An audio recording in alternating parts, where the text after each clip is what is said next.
Alright, so this is Jay Consulting at welcome po sa aking channel. And for today's video, tuturuan ko po kayo kung paano po mag-generate ng ATP or the Authority to Print Receipts or Invoice using ORUS po. So, ngayon, pinopromote na po ni BIR yung digitalization. So, everything is digital na. No, nilaunch nila itong ORUS to help those taxpayers na ma-facilitate lahat ng transactions as much as possible sa ORUS.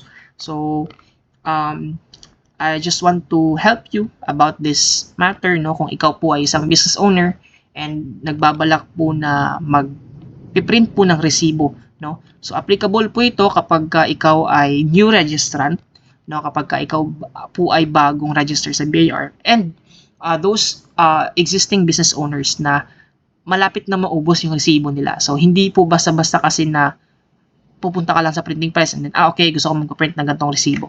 So, i-register mo lahat para legal lahat. Okay? So, yeah. So, this is J Consulting, no? Nag-exist po itong channel na ito, mainly not for profit, but, you know, just to help those business owners or taxpayers na nahihirapan about UAR, DTI, SEC, no? So, makikita nyo naman po doon sa mga comment section that frequently re-reply po ako sa mga comments ninyo. No, as much as possible, guys, to, you know, just simply lay down your concern sa comment section or PM me sa Facebook account ko if it is private, no? So, andyan lang po talaga ako to really cater your concerns, okay? And of course, don't forget to subscribe, no, sa channel na ito kasi this is just free, no. Yeah, so that's it. So, without further ado, let's start, no. Ang assumption ko po nito is kailangan may ORUS account na po kayo. And number 2, nakahingi na po kayo ng sample layout sa inyong accredited printing press. Pero kung wala pa naman, just simply finish this video para at least may overview ka na. Alright? So, again, assumption ko may ORUS account ka na. Simply log in your ORUS account. And then, after mong makalogin, click mo itong authority to print. Click itong drop-down list, secondary registration. Then, click nyo po itong authority to print receipts or invoice. And then, lalabas na po yung ito. Fill up ATP form. Click nyo po ito. After that, lalabas na po yung information ninyo, no? So, kung ikaw po ay registered na, no, lahat po ng information dyan, during registration, lalabas po yan. If ikaw po ay may multiple branches, so kung gusto nyo pong yung branch 1, yung ipapa-generate nyo na ATP, so just put the 1 dito sa pinaka-last, no? So, kung main naman po, leave it as it is. So, hayaan nyo lang po yun siya na 0000. And then, kung okay na po kayo, click nyo po yung validate. After that, lalabas po yung ito. So, may asterisk po dyan. I-click nyo po itong arrow na ito. And then, lalabas po yung trade name ninyo. And then, pag lalabas na po, you just simply click it lang. Okay? And then, continue. Next, dito na po, search accredited printer.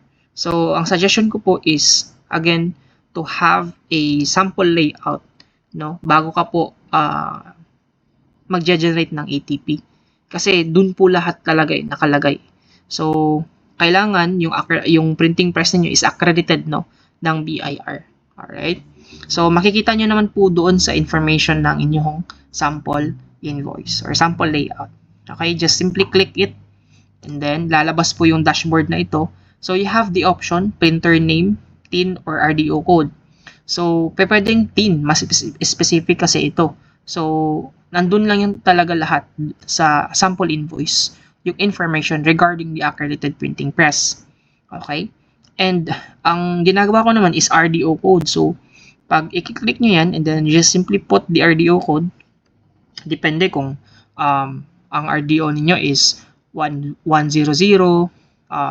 51, ganon. So 3 digits po yan siya. 094, 098, 110, 111. No? So, yun. And then, click nyo po yung search. And, ayan po, lalabas po lahat ng mga accredited printing press under your revenue district office. Okay? So, syempre, isa-select nyo po yung kung saan kayo magpapaprint ng resibo nyo. Okay? So, hindi po pwede kasi na you just simply select randomly and then, okay, dito ako mapaprint ng resibo ko. So, ang suggestion ko po, punta po muna kayo sa inyong accredited printing press and then hihingi po kayo ng invoice, sample layout, and then kayo na po bahala, no? Mag-generate.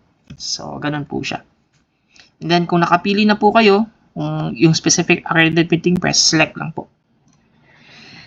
And then, after that, lalabas po yung information ng inyong accredited printing press. Okay, so, may sample invoice po tayo dito. This is a sales invoice na sample layout. Nandito po lahat ng information ng inyong accredited printing press. So, syempre for confidentiality and of course, safety din, no? Para hindi din manakaw yung information, no? I just simply put it covered kasi mahirap na po ngayon, no? So, again, nandito lang po talaga yan sa mga sample layout ninyo. Okay? Okay. Alright, so click continue. And then, once na maklik continue na po, click nyo po itong add arrow. Okay? So, pag naklik nyo na po yung add arrow, may dashboard ulit po na lalabas. Okay? So, if yung invoice nyo po is yung typical invoice na may booklet po na sinusulatan ninyo, that's bound. No? So, click mo yung bound. Iba naman yung loose. Okay? So, more on, ano yan siya? More on computerized accounting system na po dito. But I just want to raise this, video to those MSMEs, no, na common talaga ginagamit yung bound, yung talagang may booklet talaga. No? And then, click nyo po yung itong principal. Sir, ano yung kaibahan ng principal tsaka supplementary? Yung principal po, those are invoices na yun talagang dapat gamitin. No? Supplementary naman, of course, as the name would suggest, addition lang siya doon sa principal. No? So, for example, due to the enactment of the Ease of Paying Taxes Act, no, for your information lang, inalis na po ng BIR yung term na official receipt. Or hindi na po siya official or talagang principal invoice yung official receipt. Dalawa po kasi yan, ma'am and sir.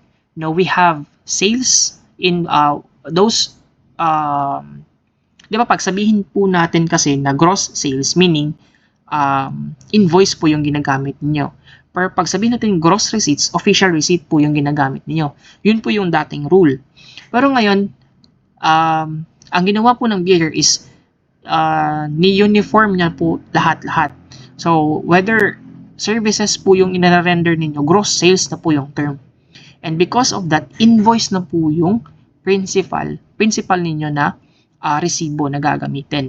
And we have a list of those principal invoices. Okay, supplementary, yung example niyan is collection receipt, acknowledgement receipt, the official receipt, so na-fall na siya doon. So, kapag ka ikaw ay nag-render ng service sa mga kliyente mo, that's service invoice, not official receipt. Okay? So, ganun. Ganun po yung kaibahan. And then, kung VAT kayo, just simply click VAT or non-VAT for those percentage taxpayers and option 8% in income tax, no. So dito po sa number of booklet, no, dito po medyo nagkakaroon ng confusion, no. So number of boxes or booklet, ang sinasabi lang po dito is kung ilang piraso po yung pads or booklet na ipapa-print ninyo. So sa example po na ito is gusto po ng client namin is 24 booklets. Okay? So, meaning, may 24 siyang pads na hawak after ma-print yung mga resibo. Sir, ano naman itong number of set per boxes or booklet? So, meaning, sa isang booklet or sa isang pad, may 50 pages po yan siya. Each pad. Okay? And then, sir, ano naman itong number of copies per set? So, sa isang pad, no, di ba may 50 pages? So, each page, ilang piraso. So, ilang set. So, one set is yung puti na ini-issue nyo sa customer ninyo, and then yung duplicate maiiwan doon sa resibo. So, that's the number of copies per set. So usually 2 yung nilalagay dyan. Default po yan. No? Or pwede nyo pong i-change ng 3 kung triplicate copy po. Pero sa case natin is duplicate po yung common. Okay? So for your information lang, ang example po nito is client namin. May existing na po siya na resibo. So baka magkakaroon po ng changes sa kanyang series. No? So may series po kasi kapag depende po kung ilang booklets yung ipapa-generate ninyo. Kung 12 booklets and then 50 pages, so most likely ang series niyo niyan is 001 to 0600. Okay? So yan. And then so kung makikita niyo example dito, we have 1801 kasi meron na siyang dating resibo and nag-contact yung client na paubos daw yung kanyang resibo. So in-actionan kagad natin and then ipapaprint na po natin sa printing press. So ganun po siya. And then kung okay na po dyan, just simply click add receipt. Ito po yung ibig sabihin, ma'am, sir. No? So these are the principal invoice according to the BIR rule, current rule. No? So hindi na po official invoice sa mga sale of services, yung official receipt. Secondary or supplementary na lang po siya. Okay? So kung meron pa po dyang tao na nag-i-issue ng official receipt, ang suggestion ko po dyan is surrender nyo na po yan sa BIR and then use the new, or kung pwede naman po i-exhaust nyo na lang po yan and then use the proper invoice. So kung sales, kung goods, and then service naman kung of course service ang nare-render ninyo. Okay? So yan, ang sabi ko po is nandito lang po talaga yan sa lahat na information needed ninyo. Okay, so double check nyo po lahat. Again, for your information lang din guys, make sure lang po na ang information na nilagay ninyo dito, no, is tama, no? Kasi kapag hindi po yan tama, ang problema po is, nako, pupunta po kayo niyan sa RDO and ipapakorek nyo po doon sa kanila. And of course, alam naman natin kapag ganun yung nangyari, mataas po yung pila, no, and matagal. So, hassle siya sa inyo. So, make sure dito pa lang tama na lahat. Okay? And then, after that, dito na po yung sinasabi ko na kailangan nyo pong mag-upload ng soft copy ng inyong sample layout. Pwede din naman pong in picture lang po. Okay? So, secure a soft copy of your sample layout sa inyong accredited printing press. And then, or just simply picture the sample layout and have it scanned to upload it to the system. And then, you just simply click the review application. And then again, binibigyan tayo ng chance no, na i-review talaga lahat ng mga informations. So, as much as possible, i-review nyo po, no? Para iwas po hassle. And then, scroll down nyo lang po yan. And then, may tatlong box po. And then, you just simply click it, no? Yung tatlo na yan. And then, click Submit Application. That's it, no? And then, you just simply click Confirm.